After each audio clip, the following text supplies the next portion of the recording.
When one door closes, another opens. Other than that, it's a pretty good car.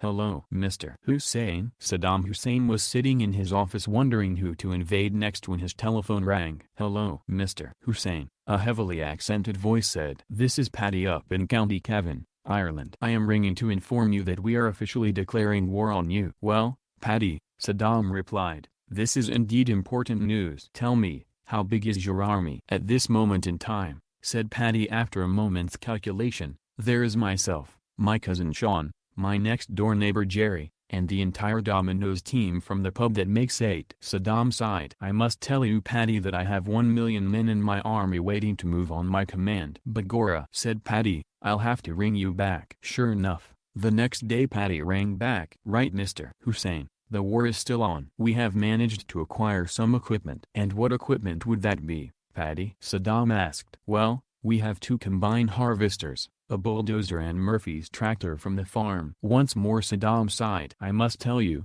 Paddy, that I have 16,000 tanks, 14,000 armored personnel carriers, and my army has increased to 1.5 million since we last spoke. Really? Said Paddy. I'll have to ring you back. Sure enough, Paddy rang again the next day. Right Mr. Hussein, the war is still on. We have managed to get ourselves airborne. We've modified Ted's ultralight with a couple of rifles in the cockpit and the bridge team has joined us as well. Saddam was silent for a minute, then sighed. I must tell you Paddy that I have 1,000 bombers, 500 MiG-19 attack planes, my military complex is surrounded by laser-guided surface-to-air missile sites, and since we last spoke, my army has increased to 2 million. Faith and Bagora, said Paddy, I'll have to ring you back. Sure enough, Paddy called again the next day. Right Mr. Hussein, I am sorry to tell you that we have had to call off the war. I'm sorry to hear that, said Saddam. Why the sudden change of heart? Well, said Paddy, we've all had a chat, and there's no way we can feed 2 million prisoners.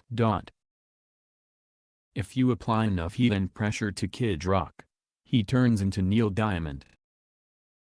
2 Minnesota hunters traveled south to Iowa, one winter, to hunt deer. After tracking a big stag for miles they finally get it in their sights and take it down. As they struggle dragging the dead animal across the snowy, open fields, back to their pickup, they were stopped by a DNR officer and he asked to see their hunting licenses and stamps. Assured that all was in order, the officer wished them a good day, but offered some advice. If you boys would pull from the front legs, instead of the back legs, the animal will glide easier with the grain of the fur in the snow, instead of against the fur. The hunters thanked the officer and took his advice. After about an hour of pulling the deer, the first hunter says to the other, that officer was a nice guy, and this deer is easier to pull. The second hunter replies, yeah, but he wasn't all that smart, we're getting further away from the truck. Why do mailmans work for so little money? It's not about the money, it's about sending a message. Please smash the like button, and subscribe to my channel.